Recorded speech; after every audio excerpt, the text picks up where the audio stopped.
감사합니다. 자, 여러분 기도하겠습니다. 주님, 오늘도 하나님이 은혜를 베푸시는 자리에 함께 하였습니다. 주님께서 경건한 자를 택하신 그 이유를 이 자리에 주시고, 저희들이 또한 하나님의 택하심 속에서 하나님을 기쁘시함이 되도록 도와주시옵소서. 모든 순서에 주님이 함께 계시기를 원하옵고 감사하며 예수님 이름으로 기도하옵나이다. 아멘. 제 목소리는 잘 들리세요? 예. 오늘은 시편 65편 65편 거기를 살피면서 이런 제목을 한번 보도록 하겠습니다. 왜 시편이 이런 표현과 구조를 지녔을까? 요 시편 65편이 문득 아침에 그 교동문을 할 때 나왔어요. 근데 그거 하는 동안에 이걸 또 요 부분에서 참 모르는 게 있었구나. 아침에 마태복음 12장에서도 그런 것처럼 매우 아름다움이 덮여 있는데, 오늘 아마 이것이 전체적으로 아마 시편의 구조를 아마 대표할 거예요. 제가 볼 때는.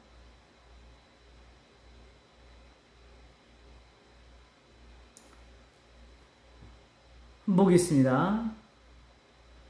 우선 1절. 하나님이여 찬송이 시온에서 주를 기다리오며 사람이 서원을 주께 이행하리이다. 요 기본적인 뜻에 대해서는 우리가 아마 한두 번 이미 들었을 것 같습니다. 찬송이 주를 기다린다. 이게 사실은 우리들의 머릿속에 있는 개념으로는 그림이 잘 안 그려지는 것이죠. 왜냐하면 찬송은 인격을 가진 존재가 아니에요. 우리가 하나님 앞에서 내는 즐거운 소리, 노래에 해당되는 거지. 찬송이 알아서 그걸 기다리고 있다. 요 표현은 조금 더 우리가 문맥적으로 풀 이유가 있어요. 그렇게 하게 되면은 이 시편이 가지고 있는 그 의미 속에서 하나님이 어떻게 계시는지, 어떻게 우리 가운데에서 역사하시고 일하시는지, 또 왜 이렇게 시편이 쓰여질 수밖에 없는지, 거기서 우리가 하나님의 뜻을 함께 배우게 될 것 같습니다. 하나하나 모든 것들이 다 살아서 하나님의 선하심을 보이고 있습니다. 아침에 제가 설교할 때 고린도전서가 2장에서 내가 예수 그리스도의 십자가에 못 박힌 것 외에는 도무지 아무것도 알지 않기로 작정했다고 했을 때예요. 그러면 그렇게 해서 나온 게 고린도전서거든요. 그러면 거기에 있는 모든 구절들이 다 사실은 뭘 말하는 거예요? 십자가를 보이는 거예요. 그럼 그게 안 보일 때는 우리가 모른다는 거지. 그래서 사도 바울이 14장에서 방언과 예언에 대해서 정리를 할 때에 누구든지 자기를 신령한 자로 알거든 내가 너에게 하는 이 말이 하나님의 명령인 줄 알라고 했어요. 근데 우리는 명령을 듣고 그 명령을 가지고 서로 논하고 서로 그걸 가지고 다투고 있어요, 세상에서.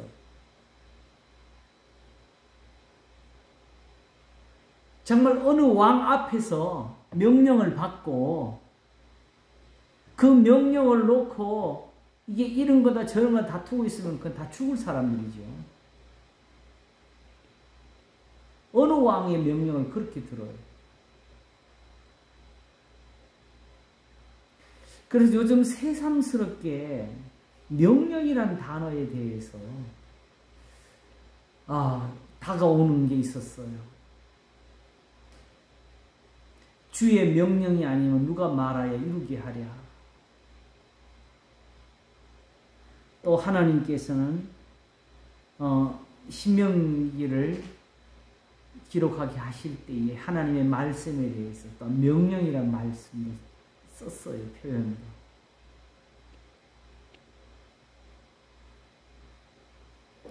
그러면은 그냥 말씀하고 명령하고 우리한테는 어느 게 더 무거워요?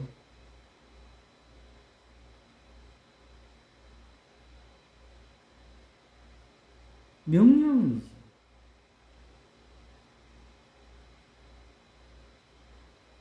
명령은 거역하면 곧 죄가 되죠.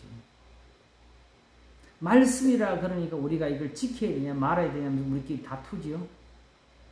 제가 이제 아마 그런 걸 다 밝혀서 따로따로 그 공부하거나 설교할 시간이 없을 것 같아요. 깨닫는 대로 다 말씀을 드리면 사도 바울이 여러 곳에서 말씀할 때에 다툼, 변론, 싸움 이런 것에 대해서 많은 경계를 했죠. 그렇죠? 제가 이제 깨닫건데 어디서든지 성경을 놓고 스스로 내가 논쟁을 벌이고 있다고 그렇게 깨달아지는 사람이 있으면 당장에 그걸 멈추셔야 합니다.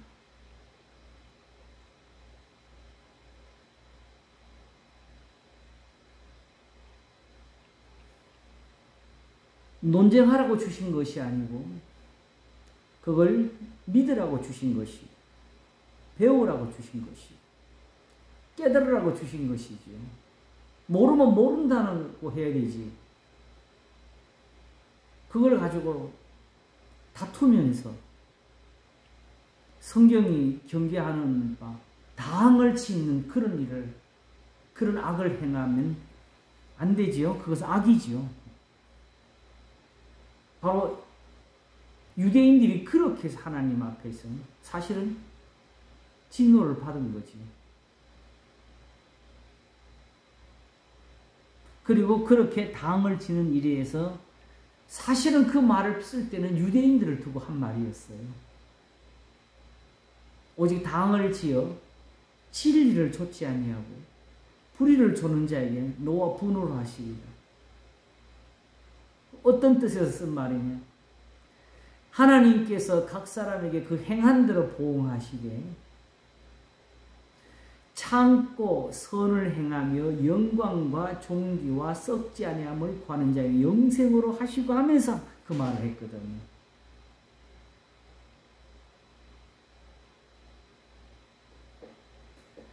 그리고 이제 선을 행하는 일에 대해서도 그것이 본질적으로 풀어질 때는 2장에서도 율법을 행함으로 표현이 됐지만은 7장에 가서 사도 바울이 선을 행하는 것 하나도 없노라 할 때에 그 속모습이 보이는 거죠.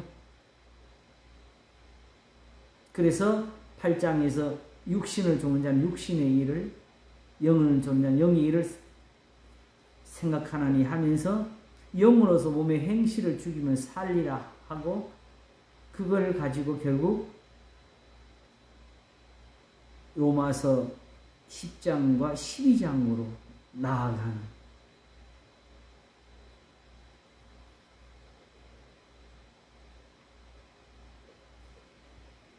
그래서 결국 유대인들이 하나님 앞에 행하는 것 같은 그런 행위에 대해서 로마서 1장이 18절에서 말씀하시기를 하나님의 진노가 불의로 진리를 막는 사람들의 모든 경건치 않음과 불의에 대하여 하늘로조차 나타나나니 이걸로 답을 하시는 거예요. 그리고 마태복음 12장에서 모든 것이 이렇게 보이실 줄을 정말 몰랐는데 마태복음 12장 이제 충분히 설교를 다 했다고 생각이 들었는데 문득 보니까 7절이 사실은 진짜 중요한 걸 보여주고 있었는데 그걸 모르고 있었어. 나는 자비를 원하고 제사를 원치 않으라 하신 뜻을 너희가 알았다면 했는데 이게 그냥 이 구절에 있는 머무는 구절이 아니고 지금 1절에서부터 나오는 모든 시비와 예수님이 인자나 안식일의 주인이라 하는 이 모든 것에 문맥을 만들고 있는 구절이었다는 거죠.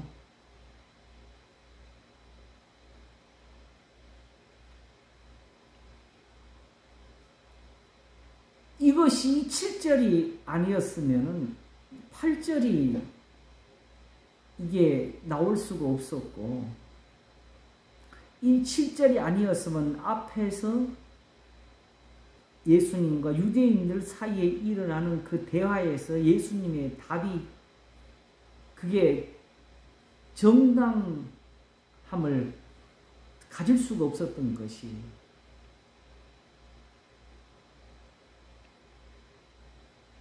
그래서 요새 가끔 제가 그 우주에 가는 것을 조금씩 비유로 제가 썼는데 사실은 그 우주를 들여다보게 되면 은하가 있고 그리고 그 은하도요 모여가지고 은하단이라는 게 또 만들어져. 마치 은하 속에 별이 있는 것처럼 은하들이 모여가지고 또 한 집합체를 만들고 그리고 재미있는 게 이렇게 수많은 별들과 그 은하들이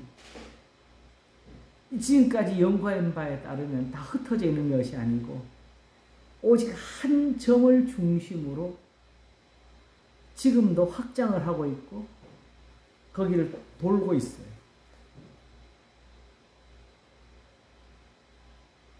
초속 몇십만 킬로미터는 내가 들은 게 그 정도인데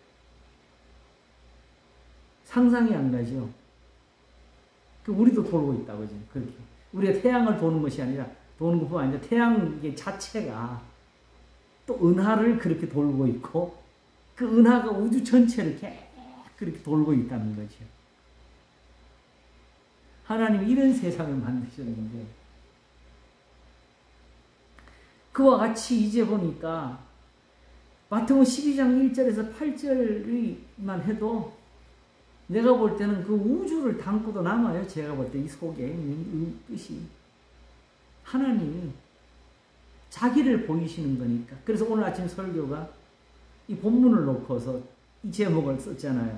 요한복음 14장에 나오는 거. 나를 본 자는 아버지를 보았거든. 여기 이걸 두고 한 것이다.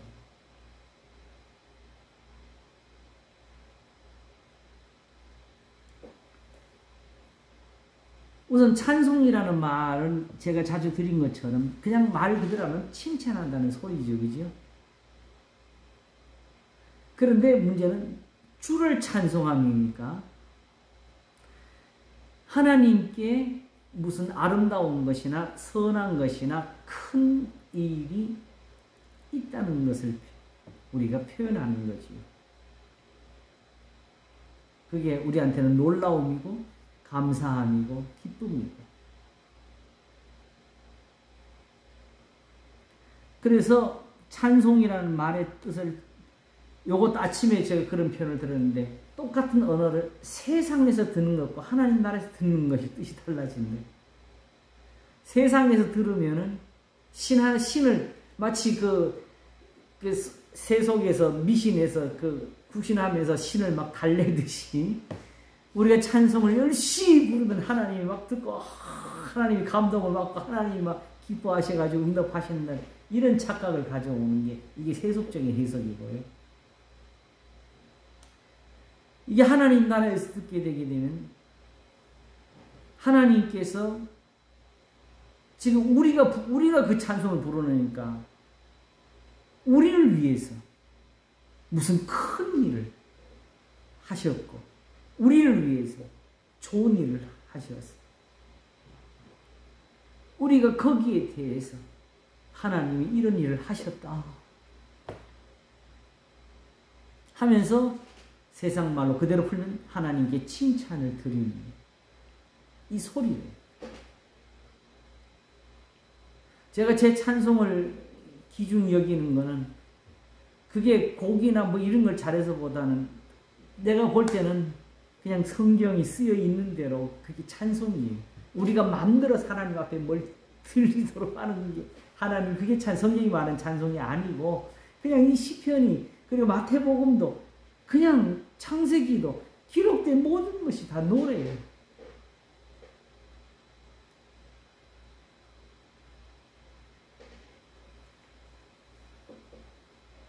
이게 다 하나님의 모습이고 거기서 아까 그 말씀한 것처럼 이게 모든 들리는 것처럼 모든 성경이 나는 자비를 원하고 제사를 원치 않으라 하신 거기에 따라서 모든 성경이 모든 구절이 다 하나님의 사랑이 보입니다. 그러므로 모든 구절에서 우리가 그걸 보지 못했다면 사실은 그 성경이 아무리 내가 은혜스럽게 받아도 성경이 말씀한 것만큼 우리에게 크게 닿지를 못했겠지.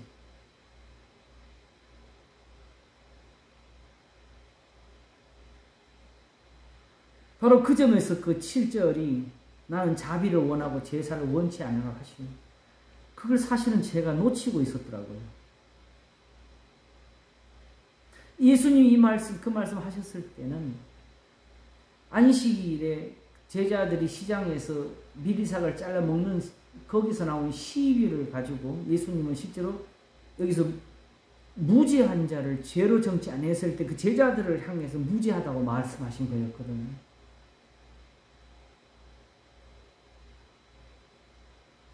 그러므로 유대인들의 이 행위는 뭐냐? 나는 자비를 원하고 제사를 원치 않는 이 뜻을 모르고 있는 거예요. 하나님을 모르고 있는 거죠. 그래서 여기서 예수님께서 나는 자비를 원하고 제사를 원치 않으라 하신 이 말씀을 하게 되면 예수님이 하나님이 보인 자비가 뭐냐? 바로 제자들이 미리삭을 오히려 안식일이라도 배고픈 사람이 그걸 잘라 먹는 것이고 다윗과 그와 함께한 자들이라도 안식일이라도 배고프니까 성전에는 떡이라도 주시는 것이고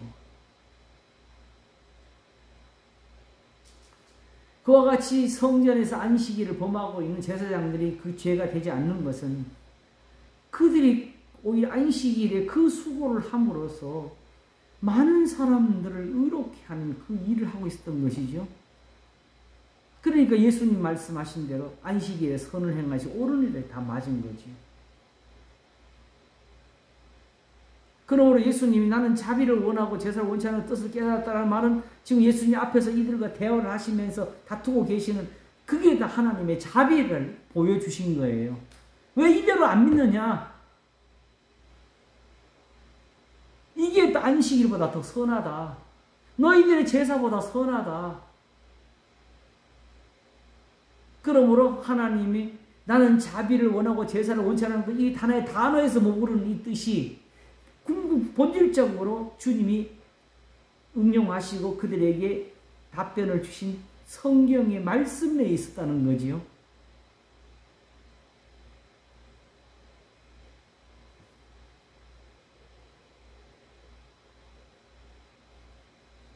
그러면 여기야 예수님 말씀하시기를 나를 본 자는 아버지를 보았거나 하는 그 아버지는 어디에 보이냐? 바로 7절이에요. 하나님 아버지가 이런 분이라고 말씀하신 것이고 그 하나님의 사랑이 바로 앞에서 말한 3절과 4절에 나왔던 그 구약의 가르침이고 그리고 예수님은 어디 계셨느냐? 이와 같이 이것을 가르치는 분이 예수님이지요. 그러니까 바로 이 완벽하게 12장 1절에서 8절이 요한복음 1장 18절에서 어느 때나 하나님을 본 사람이 없으되 본래 하나님을 본 사람이 없으되 아버지 품성이 독생하신 하나님 나타내셨느니라 여기서 구체적으로 보여주고 있었던 거예요. 이런 하나님이 이런 분이다. 왜 이렇게 보여주실까요? 이러니까 너희의 재물이 무슨 의미가 있느냐? 이러니까 너희가 그렇게 나를 지키는 게 무슨 의미가 있느냐?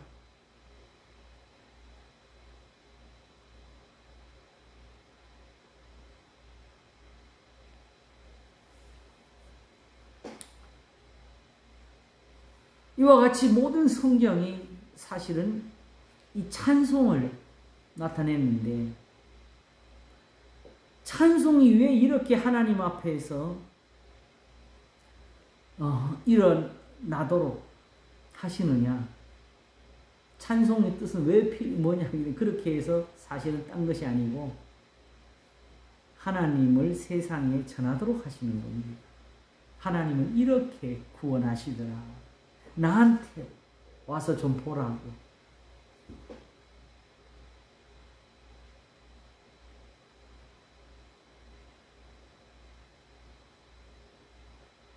이것이 특별히 바로 다음에 이어지는 사람이 소원을 주께 이행하리라는 이 구절에서 오히려 더 잘 드러나는데 사실은 서원에 대해서도 이것도 우리가 늘 들을 때마다 항상 지금 우리가 성경 공부를처럼 하는 것 중에 그 중요한 그 목표 하나가 이 뜻을 아는 것도 목적이지만은 이로 인해서 지금 현재 우리가 잘못 이해하고 잘못 적용하고 잘못 받아들이고 있는 부분들을 우리가 고쳐서 비로소 성경이 말씀하는 대로 우리도 하나님 앞에서 그 기뻐하는 뜻을 이루고 하나님의 구원에 합당한 사람이 되기 위해서 그래요.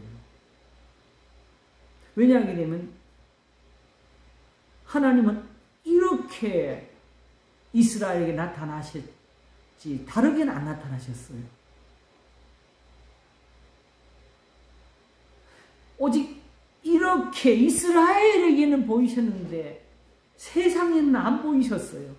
왜? 저가 그 말씀을 이스라엘에게 보이시면 그 율례와 규례를 야곱에게 보이신다. 아무 나라를 이같이 행치 않으시면 저희는 그 규례를 알지 못했다 그랬어요. 그럼 왜 거기만 그게 보이냐? 다른 데는 이것조차도 아직 전할 수 있는 길이 없으니까 이스라엘이 먼저 택함을 받아가지고 세상에 빛이 되기를 원하셨죠. 지난주에 빛에 대한 우리 성경을 했는데 하나님의 모든 말씀은 사실은 그렇게 해서 모든 사람에게 하나님을 알도록 보여주시는 빛이 됩니다.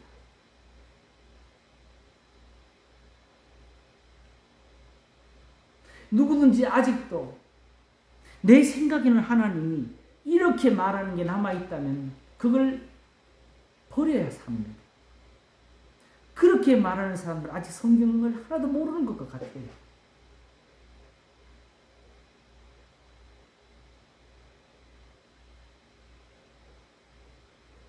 지난 그 주간에 어떤 친구 장로님, 오래된 친구 장로님 만나고 왔는데 난 좀 많은 그 신앙적인 어려움이나 고민을 우리가 나누고 왔어요.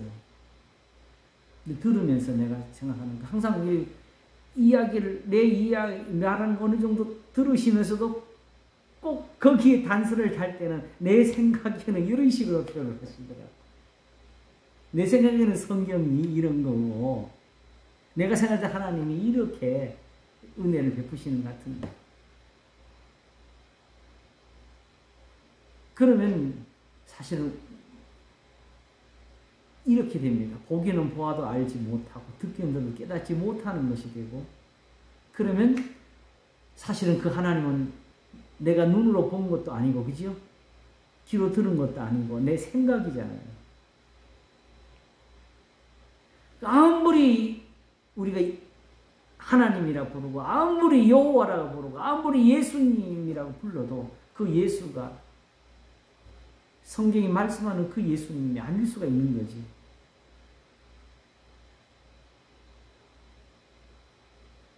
그래서 지난주 설교할 때, 설교할 때 제가 그랬지요. 하나님이 하나님이 아니고 예수님이 예수님이 아니다.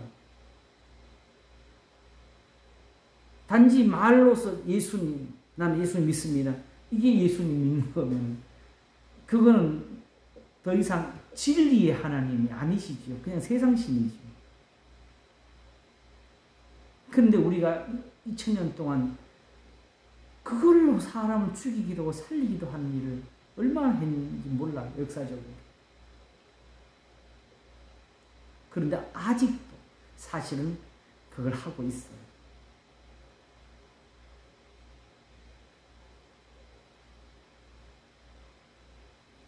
그러므로 이제 이 서원을 죽게 이행하리라는 이 표현에서 우리가 좀 이해할 것이 있는데, 서원이라는 표현은 정확히 말하면 성경 전체에서는 하나님이 하지 말라는 겁니다. 서원하고도 지키지 않는 것보다 서원하지 않는 것이 더 낫다. 왜? 예수님 가르치는데 우리는 머리카락 하나도 희고 걷게 할 수 있는 사람이 아니니까, 내가 하나님이 나한테 이렇게 내가 이렇게 하겠습니다, 이런 식으로 하는 것은 하나님의 뜻에 안 맞아요. 그러므로 본질적으로는 서원은 하나님 앞에서 하나님이 어떤 기뻐하시는 것도 아니고 요구하시는 것도 아니라는 그 점에서 분명히 이 말씀을 우리가 이해할 필요가 있거든. 그 서원을 우리가 가지고, 맹세를 가지고 성경을 보면 오히려 시편에서 너무 많은 곳에서 서원을 가지고 하나님 앞에 또 나아가요. 무슨 서원이에요? 하나님은 명하신 적도 없고, 그걸로 인해서 하나님이 구원하신 적도 없는데 불구하고 많은 시편이 하나님 앞에서 이 서원을 가지고 있다는 사실. 사실 오늘 여기가 거의 푸른 중심이 될지도 몰라요. 바로 이걸 가장 잘 밝혀주는 곳이 있는데 시편 56편입니다. 시편 56편 12절과 13절을 한번 보세요.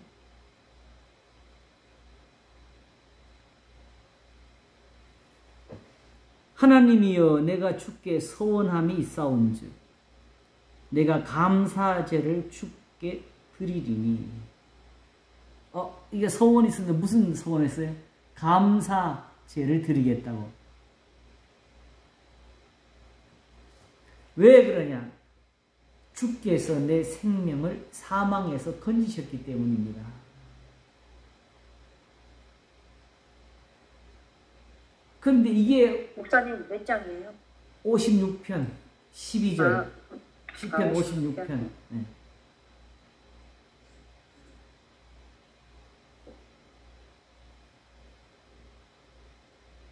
주께서 내 생명을 사망에서 건지셨습니다. 사실 이 서원에 대해서 내가 몇 번 설교를 했는데 아마 많이들 깨닫지 못한 것 같아요.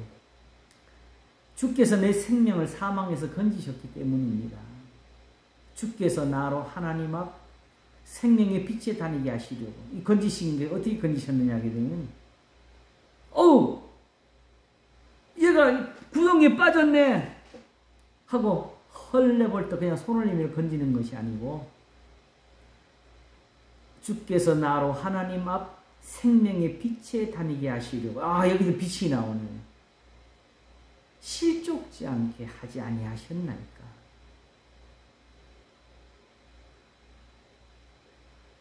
이런 표현은 사실 또 왜 했느냐? 앞에 이 말을 같이 한 데서 나와요. 자, 10절을 보겠습니다. 내가 하나님을 의지하여 그 말씀을 찬송하며 여호와를 의지하여 그 말씀을 찬송하리라. 아까 시편 65편 1절에 나오는 찬송이 여기서 나오네요. 그죠? 여기서는 뭘 찬송해요? 하나님을 의지하여 말씀을 찬송하며 여호와를 의지하여 그 말씀을 찬송하리이다 하면서 11절에 내가 하나님을 의지하였은즉 두려워 아니하리니 사람이 내게 어찌하리까. 하나님의 말씀을 의지하는 데서 이런 믿음을 가짐이 함께 했었어요. 그리고 이 표현은 보다 앞서서 사실은 1절에서부터 기록된 표현에 이미 먼저 나왔는데 하나님이여 나를 긍휼히 여기소서 사람이 나를 삼키려고 종일 침에 앞지 않아이다. 이제 저는 이 긍휼이라는 표현이 나오게 되면 주님 나를 가르치소서라는 표현으로 바로 머리에 들어와요. 나의 원수가 종일 나를 삼키려 하며 나를 교만히 치는 자 만사오니 그러니까 이럴 때 어떻게 해요? 내가 두려워하는 날에는 주를 의지하리라. 자, 우리 한번 배워봅시다. 어떻게 하는 게 하나님 의지하는 거예요? 주여 믿나이다 하면서 주여 하면서 혼자 마음속으로 두려움을 버려야지. 이렇게 하면서 사는 게 의지하는 겁니다. 바로 4절은 안 그렇잖아요. 내가 하나님을 의지하며 하고 그 말씀을 찬송하올지 내가 하나님을 의지하였은즉 두려워하지 아니하리니 혈육 있는 사람이 내게 어찌하리.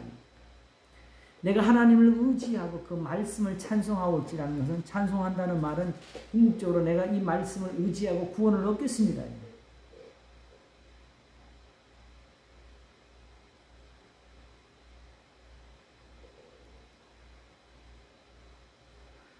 무릇 이렇게 하나님의 말씀을 의지하는 속에 있는 비밀이 세상에서 바로 이런 신앙과 구원을 만들었는데 바로 5절이죠.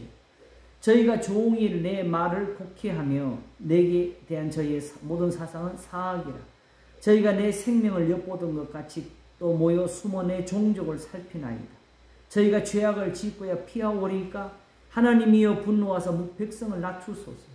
자, 이 표현을 왜 쓴 것 같아요? 하나님을 의지하고 말씀을 찬송한다 해놓고 하나님이여 분노하사 백성을 낮추소서는 여기서 왜 이렇게 나왔을까요?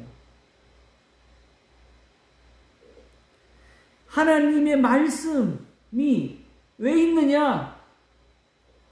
세상에 이런 악인들을 하나님이 진노하시려고 있는 거라는 거죠. 그러면 낮추소서는 뭐예요? 하실 겁니다. 미완료지. 왜 미완료냐? 어제도 하셨고 오늘도 하셨고 내일도 하실 것이기 때문에 태초부터 하신 것이라서 여기서 미완료가 나오는 거예요. 그러므로 하나님께로부터 이런 일이 나에게 이루어졌는데 나의 유리함을 주께서 계수하셨으니 나의 눈물을 주의 병에 담으소서. 이것이 주의 책에 기록되지 아니하였나이까 하면서 이런 모든 구원이 하나님의 책에 기록되어 있었다는 거예요. 그래서 그 말씀을 의지하고 거기 있는 대로 이런 구원을 받았다고. 근데 문제는 이것이 자기가 똑똑해서가 아니고 자기가 연구해서가 아니고 하나님의 도우심으로 그 가르치심으로 인도하심으로 이것을 깨달았고 배워서 이르렀다. 나한테 이게 있어서 살았다. 주께서 나를 하나님 앞 생명의 빛에 다니게 하시려고 나로 실종죄 내 걸음을 지켜서 사망에서 나를 건지셨습니다. 그래서 1절에서 이런 은혜를 가지고 말하기를 긍휼히 여기소서. 아직도 이 성경을 보면서 이게 내가 하나님의 구해야 될 도움이라는 것을 모르면 이게 안 보여요.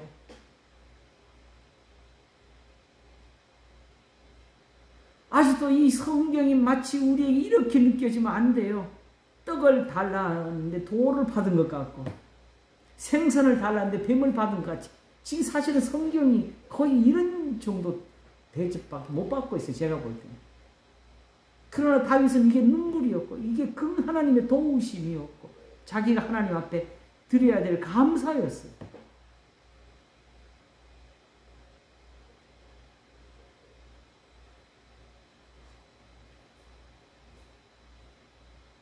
그러면 왜 이게 하나님 앞에 소원으로 나타나느냐?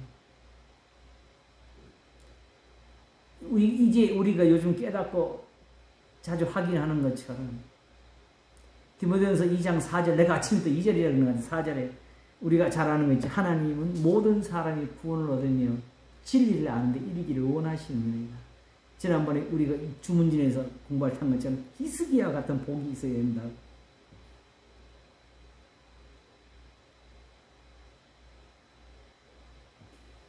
그러니까 다윗은 처음부터 하나님이 자기를 이렇게 긍휼히 여기신 이유가 뭐냐? 자기가 아니라 이스라엘을 사랑하시니, 이스라엘이 아니라 온 세상을 사랑하시는 줄 알았지요. 왜? 이렇게가 아니면 다른 구원이 없고, 이렇게 하게 아니면 다른 사람들도 구원을 얻지를 못하니까, 저들도 구원을 얻으려면 이 다윗에게 와서 배워야 되니까.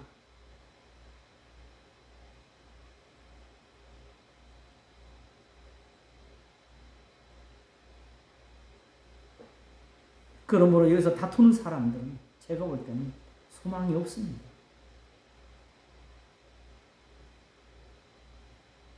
이걸 두고 사도 바울이 갈라디아에서 다른 복음은 없나니 한 거예요. 처음부터 이스라엘이 들은 대로, 조상들이 받은 대로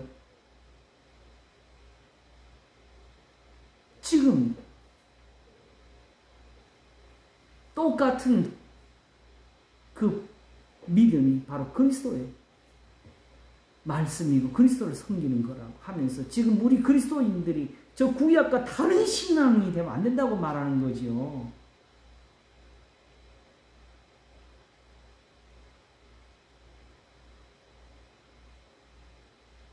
지금 시편 56편 방금 이거는 그래도 다 읽었으니까, 거의 다 읽었으니까 말씀드릴 수 있는데, 누구든지 이 시편 56편을 정말 이해하면서 여기서 감사를 느끼려면은 자기한테 이런 일이 지금도 자기한테 이거가 있어야 돼.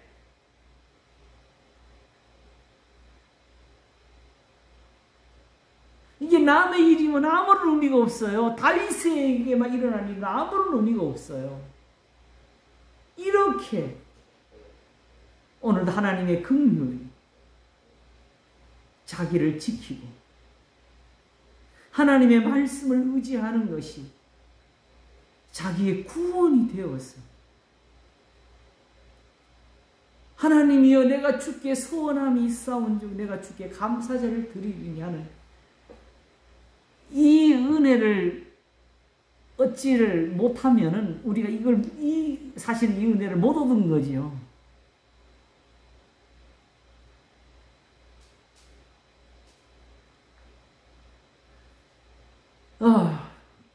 준비한 것이 또 여러 개 있는데, 시편 116편만 잠깐 한번 보겠습니다. 특별히 12절부터 한번 보겠습니다.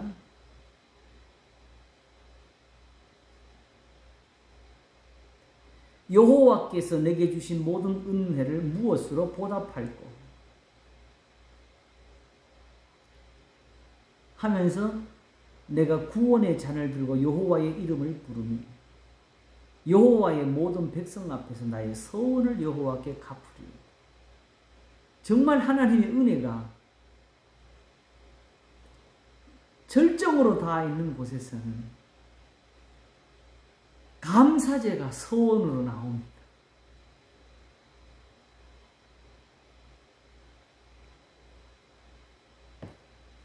누구든지 하나님의 은혜를 정말로 경험하면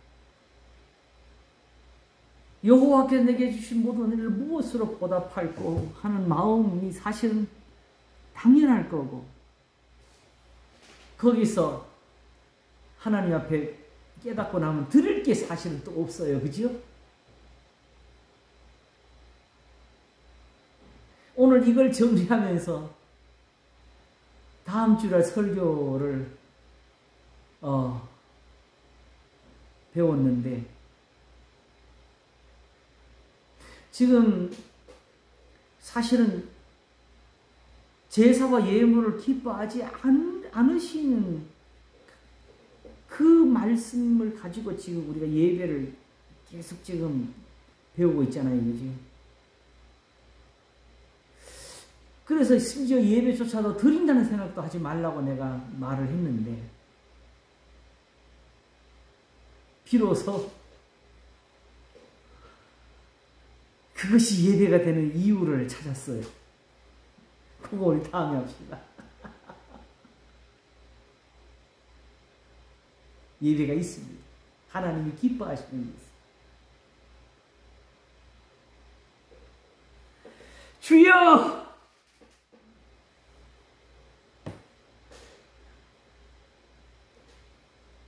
그러면서 이제 15절과 16절은 자기가 하나님 앞에 이 서원을 갖게 되는 이유를 적는 거지요. 성도의 죽는 것을 여호와께서 귀중히 보신, 이 한마디가 사실 뭘 말하느냐 이래요. 하나님 왜 계시는가? 왜 이렇게 많은 말씀을 우리에게 주시면서 우리를 사랑하시는, 살리고 죽지 말라. 그래서 여호와여, 나는 진실로 주의 종이요 주의 요종의 아들 곧 주의 종이라. 주께서 나의 결박을 푸셨나이다. 제가 이거 푸른 거 혹시 기억하세요? 자, 나는 진실로 주의 종이요. 이렇게 말하면 하나님이 이거 드디어 내가 내 종 하나를 얻었다고 반기하시겠습니까? 이 사람이 내가 자기 혼자서 나는 진실로 주의 종입니다. 네가 뭔데? 삼성전자 앞에 가서 나는 오늘부터 이 회사의 사원입니다 하면 누가 받아주겠어요?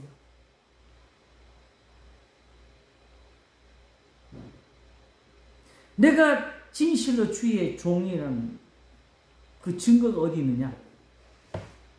바로 마지막에 한 말. 주께서 나의 결박을 푸셨나요?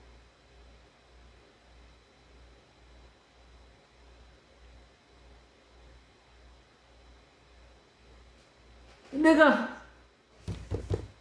하나님 앞에서 이런 은혜를 얻도록 하나님을 순종하는 그 은혜를 얻었다는 거지. 그러니까 여호와의 종은 아무나 되는 게 아니라 진실로 나는 주의 종입니다 하는 이 사람한테 있는 거예요.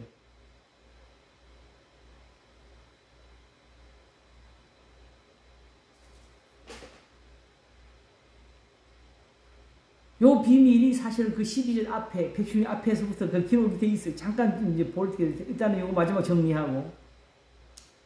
그러므로, 이렇게 나의 결박을 푸신 그 은혜, 성도의 죽는 것을 귀중히 보시는 이 사랑, 이걸 보고 자기가 서원한 것이 내가 주께 감사제를 드리고 여호와의 이름을 부르리다. 여호와의 이름은 뭐지? 하나님의 말씀을 찬송하겠습니다 하는 거지요. 내가 주께 감사제를 드리고 여호와의 이름을 부르리다. 여호와의 모든 백성 앞에서 나의 서원을 여호와께 갚을지라. 이게 우리가 흔히 말하는 사람들 마음대로 일부러 막 소리 높여가지고 기도하는 그거하고 다른 거예요. 이거는 모든 사람이 구원을 얻으며 진리하는 이르기를 원하시라는 그 은혜가 다윗에게 있어서, 이거 다윗 시편 110편 다윗을 안 적어놨어. 그대로 이걸 저들에게 보여서 하나님을 이렇게 같이 섬기자고 하는 거지. 그래서 예루살렘아 내 가운데서 여호와의 전쟁에서 내가 갚으리로다. 이런 서원이 나오게 된 데는 다른 것이 아닌 이런 은혜가 저에게 베풀어지고 있었기 때문에 바로 1절부터 다시 한번 훑어보게 되면 여호와께서 내 음성과 내 간구를 들으심으로 내가 저를 사랑하는도다. 여기서 시작을 했어요. 여호와께서 내 음성과 내 간구를 들으시고 내가 저를 사랑하는도다. 이렇게 말하는 사람은 지금 우리가 흔히 말하는 굴 속에 들어가서 기도하는 은혜를 말하는 것도 아니고 금식하는 은혜를 말하는 것도 아니고 오직 하나님 앞에서 이렇게 기도하는 것을 배워주신 은혜지요. 그 귀를 내게 기울이셨으므로 내가 평생에 기도하리로다. 이걸 세상에서 들으면 기도 안 하면 하나님 앞에 죄 짓는 거야. 기도 많이 해야 돼. 이렇게 가르치게 되고 하나님 나라에서 듣게 되게 되면 하나님은 내 기도를 들으셔 귀를 기울여 계시는 분이다. 들으시려고 하니까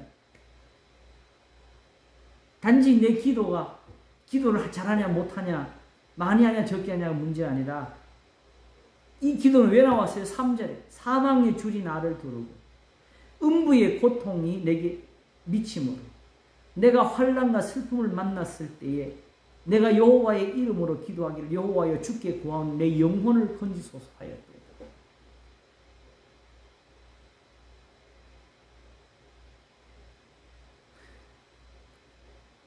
이 기도는 하나님이 들으시고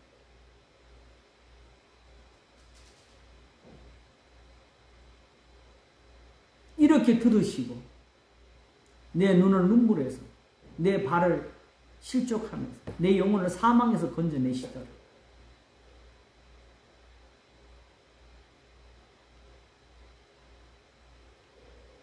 바로 하나님께서 내가 낫게 될 때에 나를 건지시는 은혜,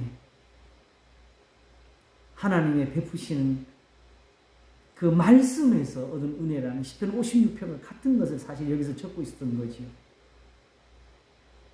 그래서 하나님께 돌아가자. 하나님 너를 후대하고 계십니다. 바로 거기는 구하라 그러면 주실 것이요 찾으라 그러면 찾을 것이요 문을 두드려 그러면 너에게 열릴 것이니 구하는 이마다 얻을 것이요 찾는 이가 찾을 것이요 문을 두드려 열릴 것이니라 여기 있다고.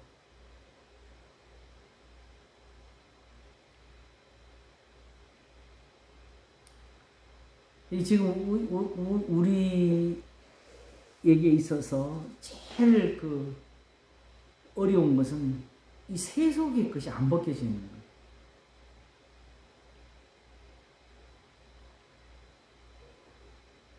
그냥 여기서 그냥 기도가 아니고 지금 이런 기도를 한 거지, 그죠?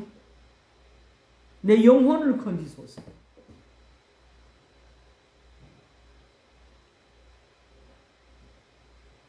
나를 실족지 않게 하시려고 도우시는 은혜가 있다.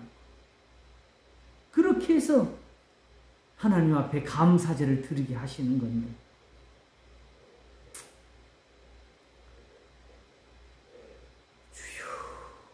다시 한번 시편 65편으로 한번 돌아오겠습니다.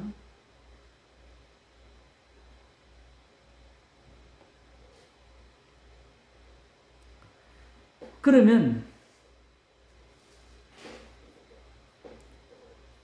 왜 이렇게 찬송이 주를 기다리는데 시온에서 기다리냐죠. 여기 구절 단어마다 모든 것이 다 이렇게 하나님 앞에서 정말 보배로운 것들을 다 담고 있었던 것이죠. 바로 시온에는 정확히 쉽게 말하면 여기 표현해 주는 것이 4절이죠. 주께서 택하시고 가까이 오게 하사 주의 뜰에 거하게 하신 사람은 복이 있나이다. 우리가 주의 짓고 성전의 아름다움으로 만족하리이다. 이렇게 표현하면 우리는 또 이게 한참 어려워요. 그러나 이스라엘이 되어가지고 시온에 살면서 들으면은 지금 자기들에게 있는 그 법도와 율례와 규례가 얼마나 선하고 아름답다는 그 표현을 하는 줄 알 수 있죠. 성전은 그것이 없이는 못 섬기니까. 그리고 그 성전의 아름다움은 뭐냐? 이런 아름다움이 바로 5절 주께서 우리 구원의 하나님이요 땅의 모든 끝과 먼 바다에 있는 자에 의지할 주께서 의를 쫓아 어미하신 일로 우리 응답하시리라. 성전에서는 이런 일이 일어납니다. 주는 주의 힘으로 산을 세우시며 권능으로 띠를 띠시며. 요것도 세상에 들으면 막 하나님 능력 무슨 영화처럼 막 던져내는 하나님 같은데, 여기서는 말하기를 하나님의 말씀이 이런 일을 하고 있습니다. 사랑하니까 이렇게 능력이 입혀지네요 하면서, 참으니까, 용서하니까,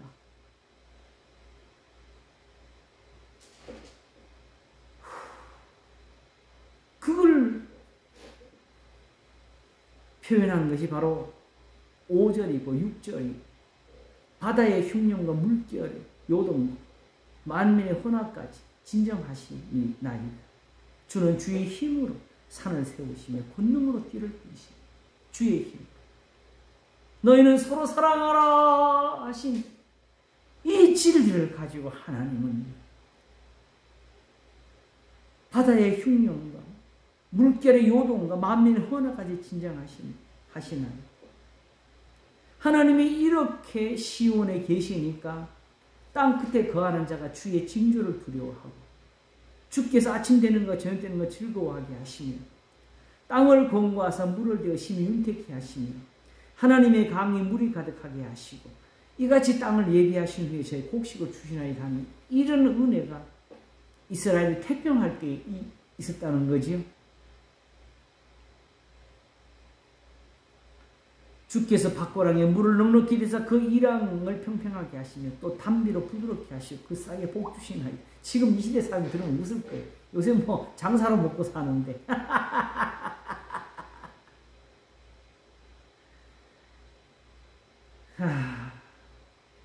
11절에 주의 은택으로 연사에 관시우시니 주의 기름이 떨어지며 들의 초장에도 떨어지는 작은 산들의 기쁨으로 띠를 띠었나이다. 초장에는 양떼가 입혔고 골짜기는 곡식이 덮였으며 저희가 다 즐거이 외치고 또 노래하나이다. 제가 볼 때에는요, 이때는 이런 은혜를 입을 수가 있는 지혜도 있었고 그런 능력도 얻었는데, 지금 이 시대에 아까 좀 장사를 이야기했는데, 이 시대는 이런 은혜를 가지고는 해결 안 되는 사실은 시대에 살고 있는 것과도 마찬가지죠. 더 큰 고민 속에서 사실은 비참하게 세상과 싸우면서 사는 그런 삶을 사실 우리가 살고 있어요.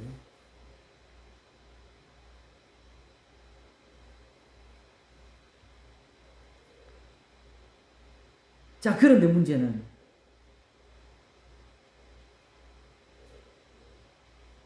바로 이것이 바로 뭐냐 하게 되면 하나님이 이스라엘로 찬송하게 하시는 그 모습, 이것이 하나님 시온에서 찬송이 주를 기다리오며요. 이 시온에 바로 이게 있더라. 단지 우리가 볼 때 성전만 따져도 그래요. 성전에 갈 때 그냥 성전의 율례고 법도고, 그죠? 그걸 보면서 야, 이게 능력이 보이네, 이렇게 하는 사람 누가 있었겠어? 그러나 실상 그것도 능력이었던 것은 제사장들이 하나님 앞에 제단에 나아가다가 거기서 한 가지를 보면 하나님이 그것으로 제사장들을 치신 거 아시죠?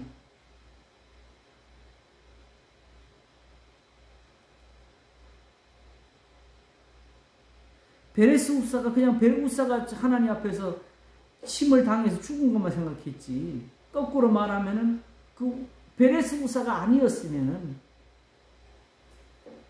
그 법궤를 나름이 이스라엘에게 그대로 능력이 되는 거지요. 그대로 구원이 되고.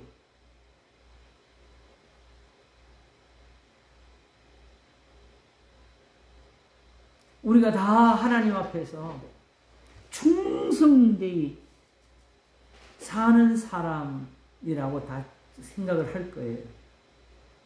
우사가 사실은 그렇게 해서 법궤를 붙잡은 거 아닙니까? 그치요? 다윗은 그냥 그렇다고 해가지고 아무렇게나 했어요. 새소리를 만들었지요? 멍에 매지 않은 암소를 시켰지요? 전혀 아무렇게 하는 것이 아니었어요. 우리의 정성과 열심과 사랑보다도 하나님이 더 선하신 분이고 하나님의 말씀이 더 깨끗한 것을 우리가 배워야 돼요. 지금 엄밀히 따지면 지금 우리가 그냥 베레스우스 하면서 하나님하고 충돌하고 사는데 우리가 모르는 거예요. 하나님의 오래 참으심 때문에.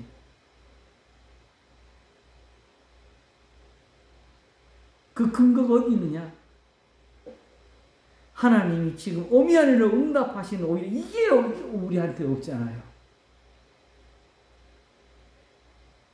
세상이 우리를 보고 두려워할 만한 그 하나님의 영광이 우리에게 지금 안 보이잖아요.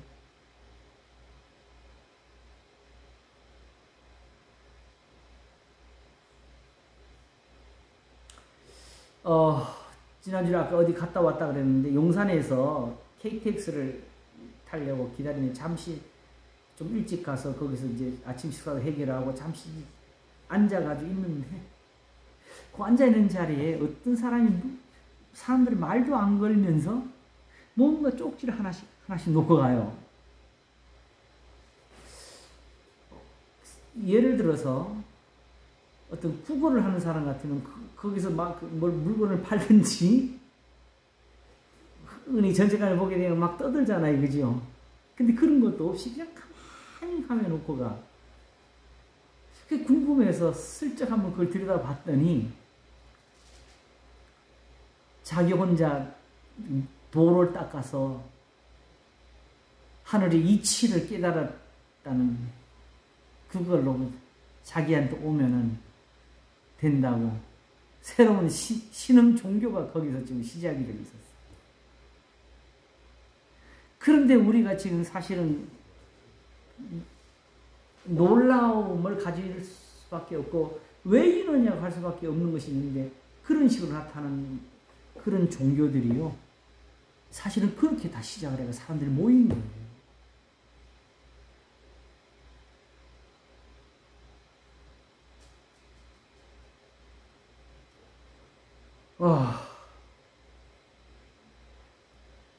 오히려 그러므로 그런 사람들에게 더 필요한 은혜는 지금 시편 65편이 보여주는 하나님의 어미하신 일들이지요. 그리스도의 진리가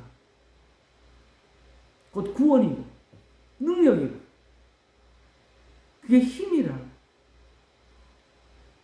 그걸 천국가는 저 마지막에만 갖다 놓고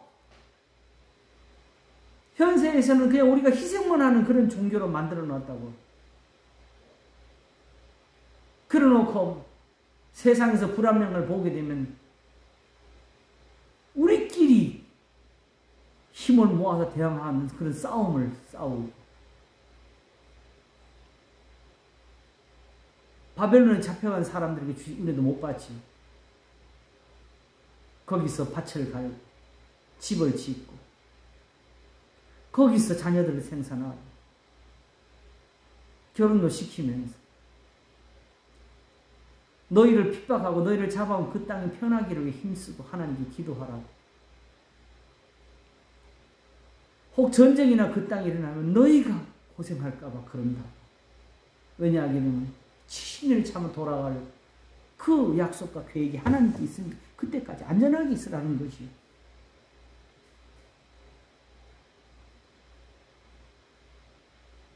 우리는 그런 약속도 그런 보증도 못 가지는 결국 우리가 나서서 싸워야 된다는 생각을 하는 거예요.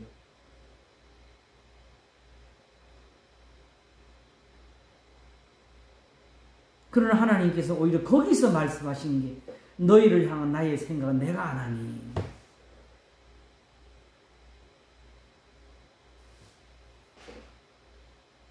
재앙이 아니라 너희 장래에 소망을 주려 하는 것이라.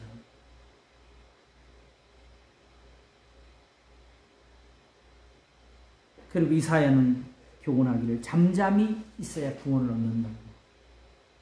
이 뺨을 치면 저 뺨을 돌려대라고 예레미야가 애가를 적었지요. 그대로 예수님이 네 왼편 뺨을 치게도 오른편 뺨을 돌려대라고 순서가 만지시래. 그게 단지 철학적이고 종교적이고 윤리적인 교훈을 가르치는 것이 아니고 실제로 하나님이 내리신 진노를 벌을 곱게 받으라고 하는 뜻이죠. 너희는 매를 순히 받고 그것을 정하신 자를 순종할지어다.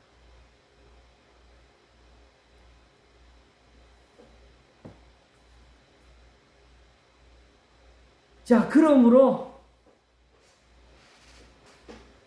바로 비밀은 어디 있었냐? 시온에, 예루살렘, 하나님이 세우신 그 성전에 모든 비밀이 다 들어있었다. 거기에서 찬송이 주를 기다리고 있었고 사람이 서원을 주께 이행하리다가 되는데 그 이유는 바로 2절이 받습니다. 뭘 받느냐? 기도를 들으시는 주여 모든 육체가 주께 나오리라. 아까 116편이 1절이 여기서 같이 가지요.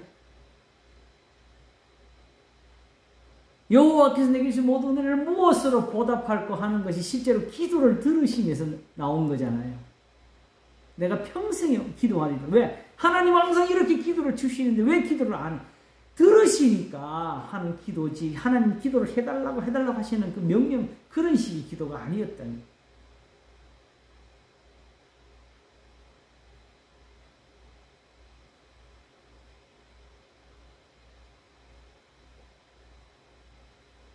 그러므로 1절과 2절은 어떻게 이어지냐면 바로 찬송입니다. 하나님께서 이스라엘로 하여금 찬송하게 하시는 이유는 아까 말한 것처럼 다윗은 이스라엘을 위함이고 이스라엘은 세상을 위함인 것처럼 이렇게 해서 이 시온에서부터 빛을 내셔가지고 모든 이방인이 그 빛을 보기를 원하신 것이었지. 그러면 결과적으로 이방이 무슨 빛을 받아요? 기도를 들으시는 분이 계시는구나.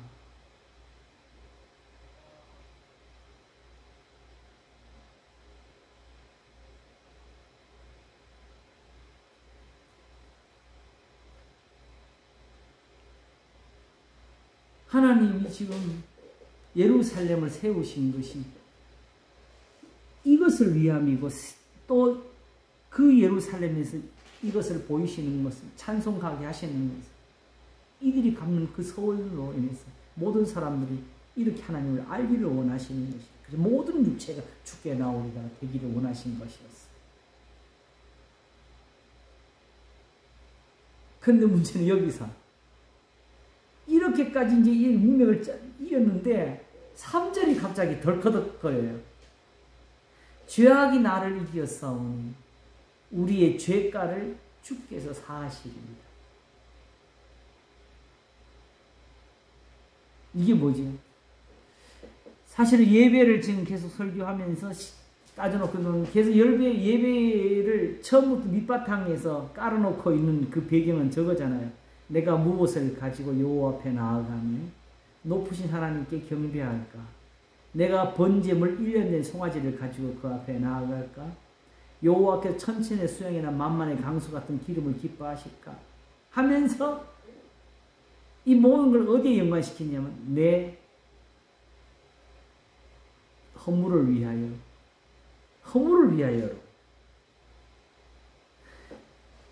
내가 무엇을 가지고 여호와 앞에 나가면 높으신 하나님께 경배할까? 궁극적인 찾는 건 뭐예요? 내 허물을 위해서 뭘 드릴까였어. 내 영혼의 죄를 인하여 내 몸의 열매를 드릴까? 끝까지. 자, 이 물음이었죠, 그죠? 그럼 한번 들어보세요. 그럼 이 답은 뭘 의미하는 거예요?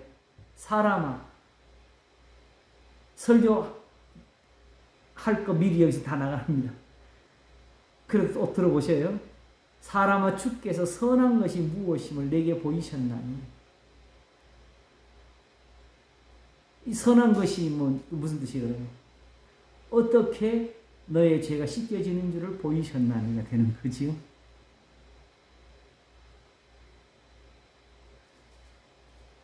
너의 죄를 위해서 하나님이 구하시는 것은 이것이 오직 공의를 행하며 인자를 사랑하며 겸손히 하나님 행하는 것이 아닙니다. 저는 이것을 상세하게 하나씩 나누어서 설교를 다 했었어요. 그러나 이것도 여기 항상 세상에서 보는 눈이 들어오기 때문에 하늘에서 듣는 귀를 열어야 돼요. 공의라는 것은 세상에서 우리가 공의를 행할 수 있어요? 공의를 행할 수 있는 건 누구밖에 없습니다. 하나님, 심판하시는 하나님밖에 없죠. 그래서 예수님도 세상에서 어떻게 사셨어요? 모든 것을 아버지께 맡긴다 그랬잖아요. 그래서 베드로전서 2장이 쓰기를 욕을 욕으로 악을 악으로 갚지 말 것을 배워주시는 얘기죠. 네. 아무도 욕하지 않으시고 다투지도 않으시고 오직 공의로 심판하신 자에게 모든 것을 부탁하시고 오직 자기 목숨을 많은 사람은 대속물로 주셨다 하면서 이렇게 우리 영혼의 목자와 감독이시라고 이렇게 예수님 본받게 하려고 하시는 거라. 우리도 예수님이 공의를 행하신 장면이 있지요. 바로 간음하다가 현장에 잡힌 여인을 데리고 왔을 때 저들은 모세의 글을 가지고 돌로 치라고 했습니다.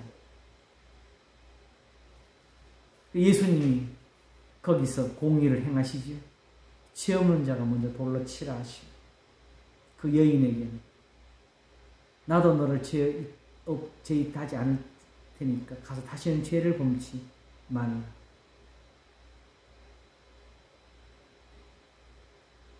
하나님의 공의는 지금은 이렇게 용서하는 것이고 참으시는 것이고 돌이키는 것이고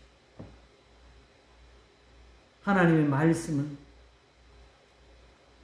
하나님의 의로운 판단이십니다. 그러므로 공의나 사랑이나 하나님 앞에서는 나누어지지 않습니다. 본질적으로.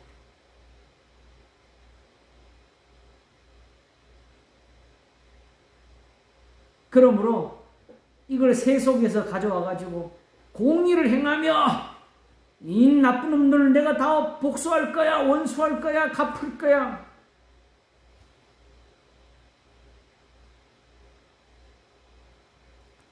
혹시 당통이라고 들어보셨나요?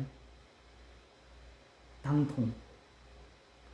프랑스 혁명을 성공시킨 사람. 그 사람이 세상에서 처음으로 뭘 만드냐면 단두대를 만들었대요. 단두대 아시죠? 여기서 칼통에 목 툭 자르게 하는 거. 바로 혁명으로 인해 가지고 뒤집고 난 다음에 그 왕정에서 충성하던 사람들이나 그런 사람들 다 죽이는 거죠. 그렇게 해놓고 그 다음에 그걸 어디다 쓰냐게 되면 그 다음에는 뭐가 남았냐게 돼. 이제부터 자기가 그 권력을 누리는 게 남았어요. 그 다음에는 그걸 뭐라는 자기하고 같이 혁명을 일으키고 같이 싸우던 사람들을 하나씩 죽이는 거예요. 거기에 그 단두대를 또 씁니다. 땅, 땅, 땅. 그리고 그 단두대가 언제 마지막이 되는지 아십니까? 마지막에 다시 혁명이 일어나서 그 당통을 잡아서 그 당통의 목을 자르므로써 그 단두대 끝이 납니다.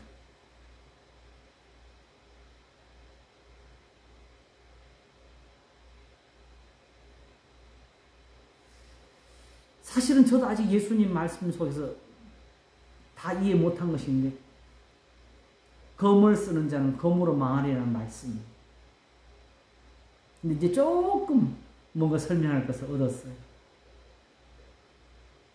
저도 성질이 참 굉장히 사나워요. 왜 그러냐 하게 되면 나름대로 저도 성경을 많이 보니까 성경 아니까 나름대로 화낼 게 많이 나오는 거죠. 건방진 거지. 그래서 다윗이 시편 37편에서 악인의 형통을 부러워하지 말라고, 시기하지 말라고, 온유한 자가 땅을 차지한다고. 왜 그렇게 적었겠어요? 자기가 그걸 당해봤거든. 자칫했으면, 아비가일이 아니었으면 큰일 날 뻔했었지요. 그래서 다윗이 생각할 때 하나님의 제일 큰 은혜는 뭘 아는 것보다도 오히려 온유함이더라.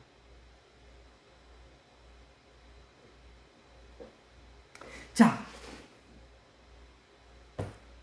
그러므로 공의를 행하며 인자를 사랑하며 겸손히 행하는 것이 아닌 그 말씀이 바로 내가 무엇을 가지고 옆에 나아가면 답인데 그게 뭘 위한 답이냐? 내 죄를 위해서 무엇을 드릴까에 대한 답이었어요. 그리고 그것이 구체적으로 표현이 되면 우선 첫째로 할 게 뭐냐?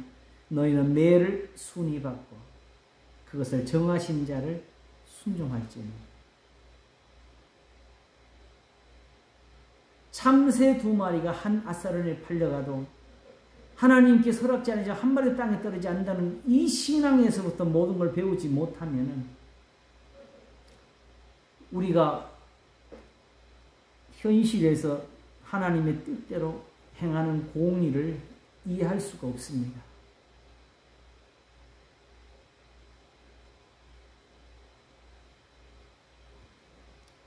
그러므로 바로 1절과 2절의 진짜 답이 바로 3절입니다.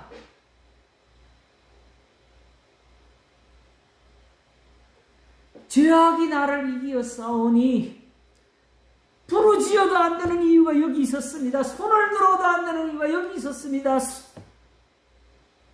금식하며 엎드려도 안 되는 이유가 여기 있었습니다. 그런데 시온에는 뭐가 있느냐? 주께서 우리의 죄가를 사하시는 게 있었습니다.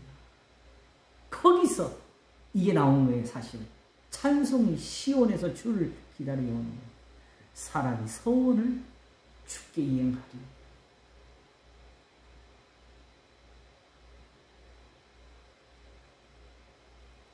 다윗 시편 130편을 쓰면서 주께서 죄악을 감찰하시는데 주여 누가 서리이까? 그 말 어디서부터 시작했어요? 내가 깊은 데서 주께 부르짖은 나이로부터 시작했어요. 그죠? 거기서 만약 하나님이 내 죄악을 살피셨다면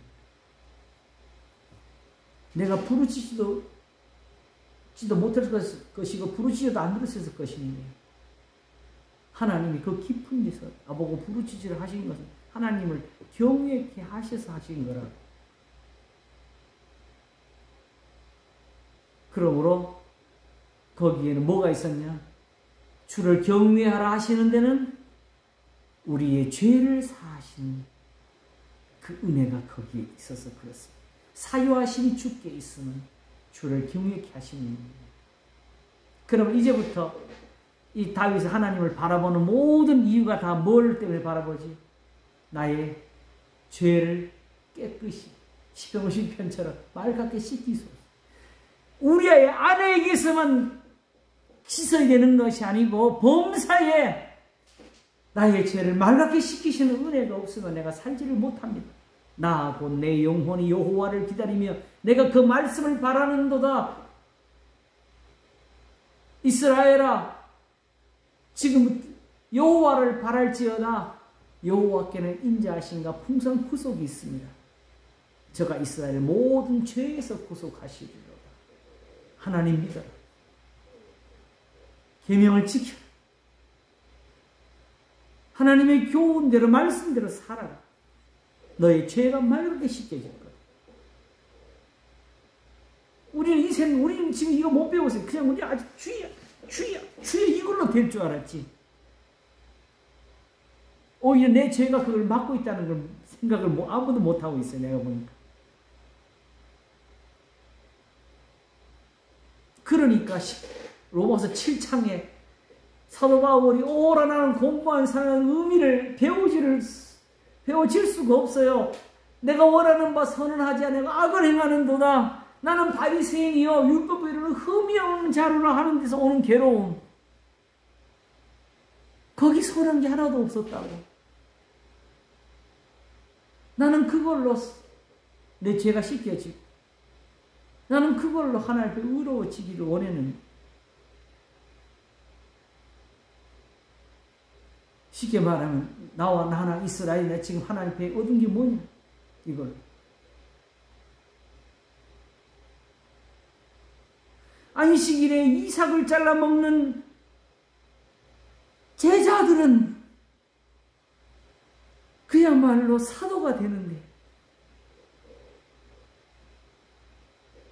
성전에서 제물을 드리며 안식일로 남을 정죄하는 사람들이 이런 사랑을 못 얻고 있다. 저들은 하나님의 능력을 보게 되고 저들은 하나님의 구원을 보게 되고 바로 그런 걸 두고서 성령을 주심이라고 사실은 그러는 겁니다.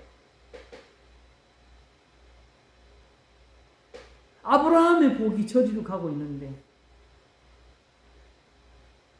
지금 이스라엘은 오히려 그걸 얻지를 못한다고. 나의 행하는 것을 내가 알지 못하노니 원하는 바 선언하지 아니하고 악은 행하는 것, 미워하는 바 악은 행하는 것.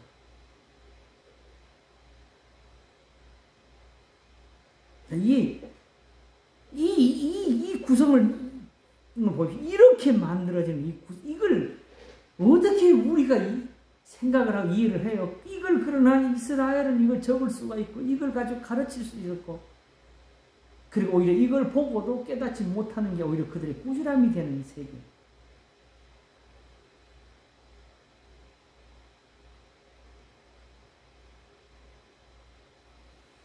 그리고 이 모든 것을 이렇게 은혜로 주시려고 하신 그 일이 바로 4절입니다. 주께서 택하시고 가까이 오게 하사 주의 뜰에 거하게 하신 사람은 복이 있나요? 하면서 시온, 예루살렘, 저 멀다만 이스라엘 하나님의 택한 백성이 되어 사는 복이 바로 이거예요. 하나님 이거 배워주시려고 시편 4편에 여호와께서 자기를 위하여 경건한 자를 택하신 너희가 알지어다. 모든 육체가 주께 나오려고 기도를 들으신 하나님께 나오게 하려고 너희를 택해가지고 그 응답을 보여주고 계시는 거 모르는 거예요. 그러므로 다윗을 보면서 배우라.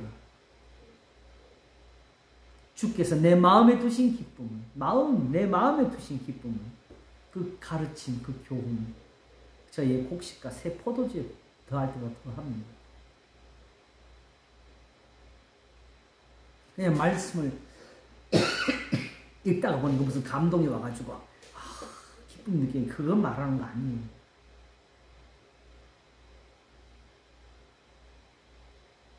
그야말로 기도를 들으시는 주여. 이 찬송이 하나님께 나오게 하시는 것.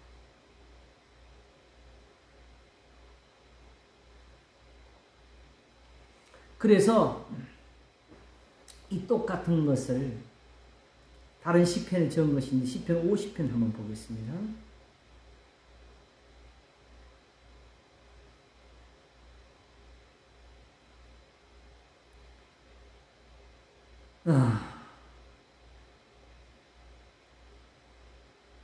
이제 보니까 여기도 진짜로 가득 차 있네. 근데 시간이 없어서 다 설명하지 못해 일단 읽기만 하겠습니다. 1절부터 전능하신 자 하나님 여호와께서 말씀하사 해 돋는 데서부터 지는 데까지 세상을 부르셨도다. 온전히 아름다운 시온에서 하나님 빛을 발하셨도다. 빛이 빛.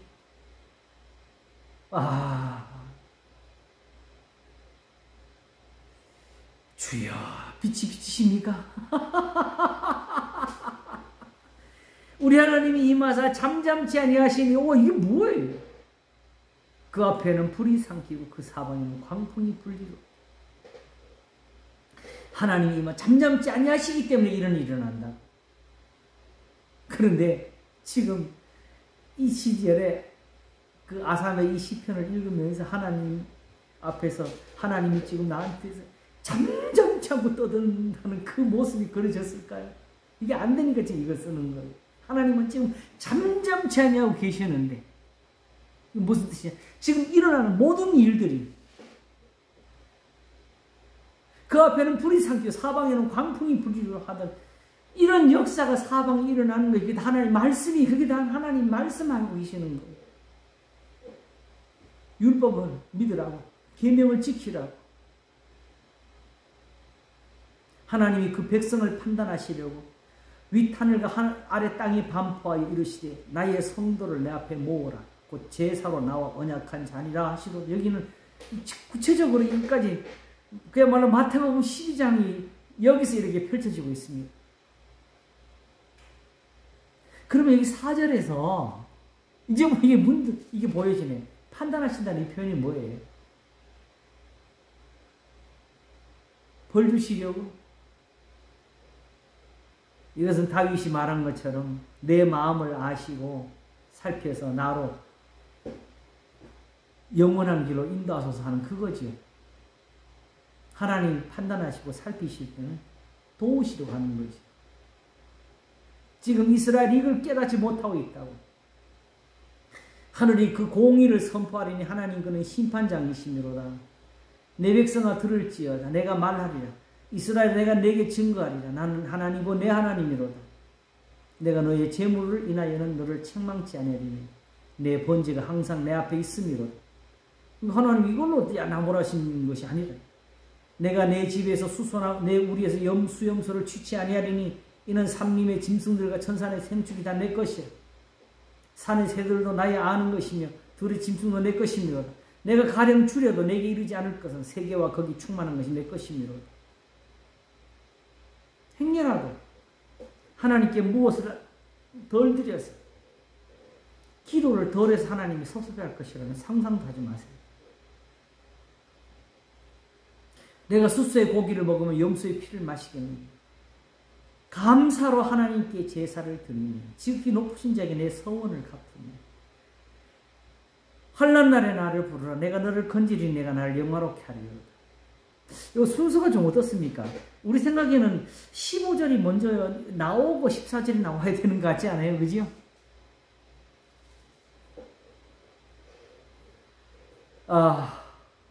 제가 이번 주일 그 친구 장로님 만나고 오면서 KTX에서 그분한테 사실은 숙제 하나를 드리고 온 게 있는데 그게 뭐냐면 베드로전서 2장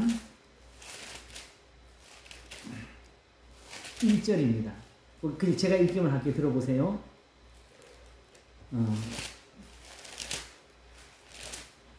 자 보겠습니다.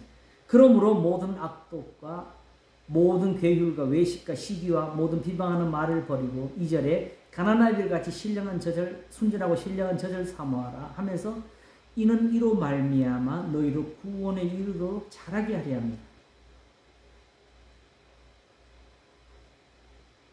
언제 이거 설교할지 모르니까 또 해버리고 맙시다.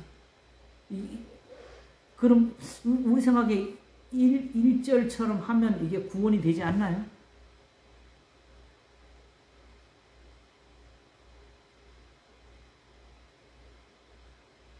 근데 이게 또 이걸로 구원이 이르도록 잘하게 합니다. 그럼 아직도 이거 덜 잘한 거니 이것만 가지고는? 그치요?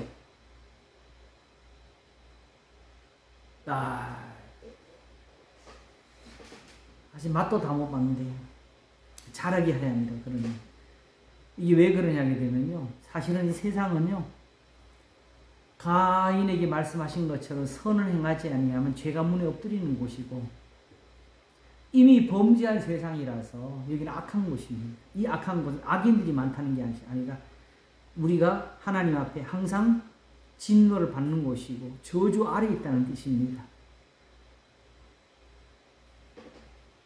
그러므로 언제든지 재앙이 있는 곳이고 언제든지 시험이 있는 곳이고 언제든지 환난이 기다리는 곳이 세상입니다. 그러므로 주님 오실 때까지 계속 싸워야 되고 계속 은혜를 얻어야 되고 구원을 받아야 되는 것이 또한 세상입니다.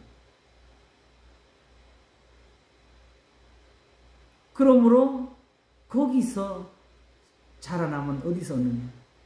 지금 1절에서 말한 것처럼 그러므로 모든 악독과 모든 계율과 외식과 시기와 모든 비방하는 말을 버리고 해서 얻어지는 거예요. 거기서 구원이 배워지니까 이렇게 하니까 하나님이 들으시는구나.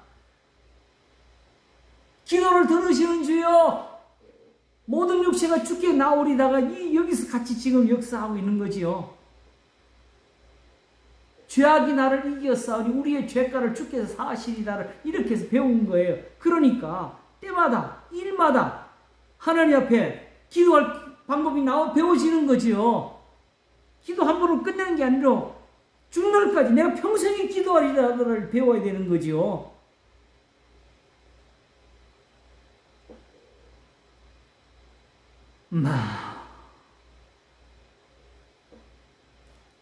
그래서 그냥 따지면 15절이 먼저 읽고 14절에 배워지는 것 같은데 오히려 14절이 먼저 하나님 앞에서 배워져 가지고 15절을 계속 이어가게 하시는 거죠.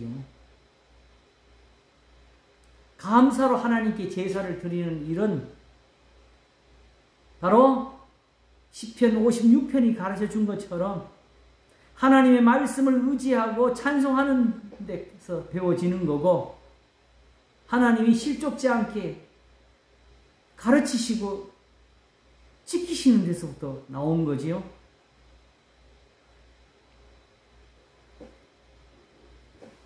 그러므로 이렇게 하면서 결론적으로 뭐가 만들어지냐. 내가 나를 영화롭게 하리로다. 이게 뭐죠?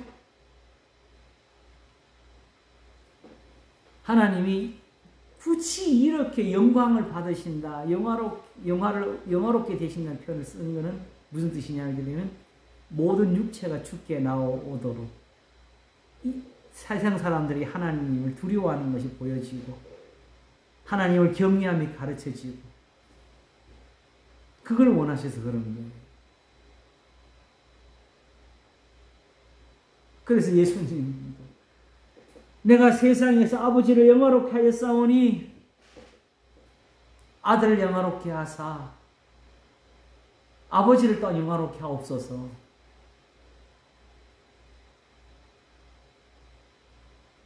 내 이름으로 내게 구하면 내가 시행하리니 이는 아버지로 하여금 아들을 인하여 영광을 얻으시게 하려 합니다. 왜? 구원은 예수님이 하나님 아들이시니까 나도 능력 있다고 하는 것이 아니고 하나님께서 능력이 계셔도 오직 진리로 인해서 구원하시는 그것이 있기 때문에 아들도 아버지가 하시는 것처럼 하지 못하면 구원할 수가 없기 때문에 그래서 결국은 하나님이 처음부터 정하신 대로 구원이 된다는 걸 사람들에게 깨닫게 해주는 것이 내 이름으로 내게 구하면 결국 뭘 배우게 되느냐? 10명입니까? 그 주님 앞에서 고쳐달라고 했는 사람들이 가서 제사장들에게 내 몸을 보이라고 하니까 가다가 10명이요, 10명. 근데 한 사람이 돌아왔지요? 네. 그때 예수님 뭐라 그랬어요? 예수님 가라 해놓고 하나님 10명이 다 고침받았지 않느냐? 하나님께 영광을 돌리려고 돌아온 사람이 이 사마리아인 뿐이냐? 예수님께 오늘 하나님께 영광을 돌리는 거예요. 본질적으로 이스라엘에게 유대인들에게 하나님이 그들을 사랑하시는 것은 분명합니다. 구원은 오직 예수님께 와서 듣는 거예요. 내 말을 듣고 또 나보내신을 믿는 자는 영생을 얻어 가신 것처럼. 그리고 결국 예수님께 돌아오는 게 뭐가 되느냐? 하나님께 영광을 돌리면 되는 것입니다. 왜? 하나님의 구원이 여기 있다고 배워주는 거예요. 왜냐하면 죽이고 살려가는 건 한 분이니까. 성전에서는 이게 안 되는데, 제단에서는 안 되는데, 양과 염소를 드리는 일은 안 되는데, 저들이 하는 안식일은 안 되는데 예수님은 된다고. 그걸 실로암 못가에 씻은 사람이 한 말이, 이상하다. 하나님이 경건한 자는 들으시고, 그치요?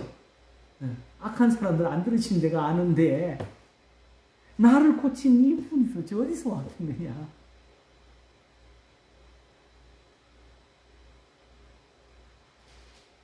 예수님이 하시는 모든 능력이나 하시는 일이나 말을 영적으로 바꾸는 사람들은 악인들입니다.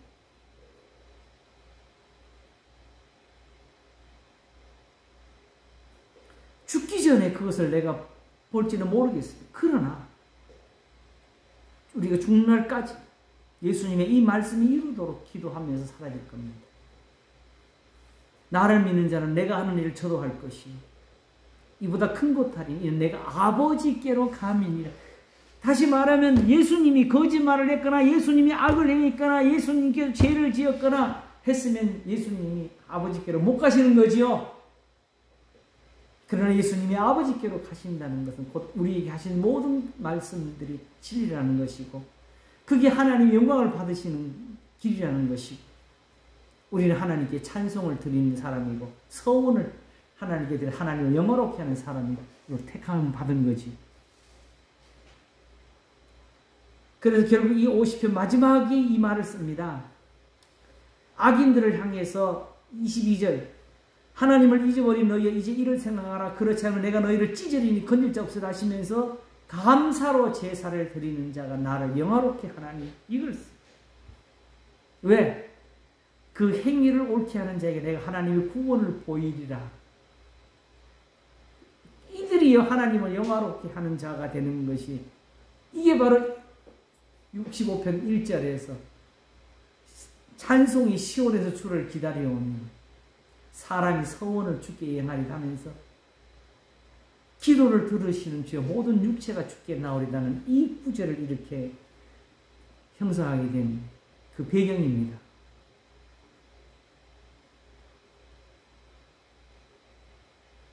그래서 에베소서가 있고 골로새서가 있고 고린도전후서가 있고 빌립보서가 있고 로마서가 쓰여지고 사도행전이 기록되고 마태, 마가, 누가, 요한이 기록된 이유는 에베소서 5장이 말하는 것처럼 이는 곧 물로 씻어 말씀으로 깨끗하게 하사 티나 주름 잡힌 것이 없이 영광스러운 하나님의 교회로 세우고자 하셨습니다. 그런데 그 비밀이 있습니다.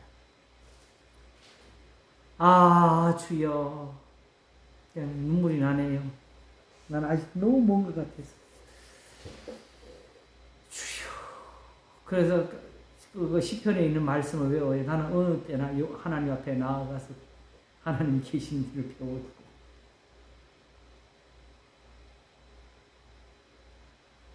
주야로 내 눈물이 내 음식이 되었도다.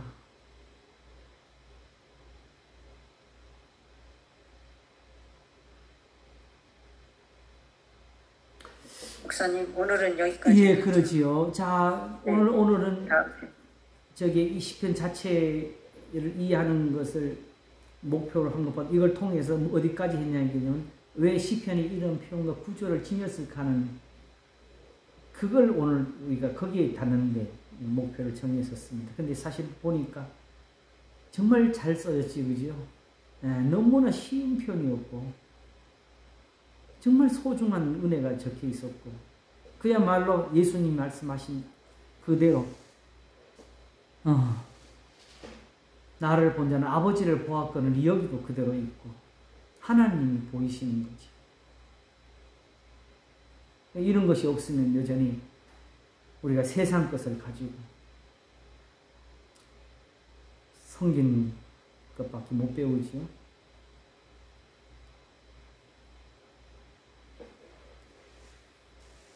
자, 이제 정리하면은 시편의 모든 것, 성경의 모든 말씀은 어느 편이든지 어느 구절이든지 어느 단어든지 거기다 하나님이 보이는 것이고 거기 하나님의 사랑이 나타나 있는 것이고 거기에 예수님이 함께 있는 것입니다. 그렇게 나를 본 자는 아버지를 보았거늘 하신 이대로 모든 성경에서 아버지와 아들이 함께 있는 그런 아름다운 모습을 우리가 볼 수 있기를 바랍니다. 기도하겠습니다. 하나님 아버지 감사합니다. 진실로 하나님은 사랑이십니다. 하나님이 어떠한 사랑을 우리에게 주사 우리로 하여금 하나님의 자녀라 일컬음을 얻게 하셨는고 하는 그 말씀처럼 하나님은 지금도 잠잠치 아니하시고 우리에게 임하시고 우리와 함께 하셔서 오늘도 세상의 교회를 세우고 계십니다. 하나님이 오늘도 영광을 얻으시려고 그리스도의 몸을 소중히 여기고 계시는 것입니다. 우리도 함께 이 찬송을 부를 수 있도록 도와주시고 우리도 하나님 앞에서 이렇게 감사하는 자리에 이르러 주를 영화롭게 하는 백성이 되도록 도우시옵소서. 하나님의 뜻이 우리와 함께 할 수 있기를 원하옵고 감사하며 예수님 이름으로 기도하옵나이다. 아멘. 할렐루야. 감사합니다. 감사해요. 감사합니다. 사모님 평안하시고 건강히 지내세요. 네. 네, 권사님도요. 수고하셨습니다. 감사합니다. 네. 기도합시다. 함께. 네, 감사합니다.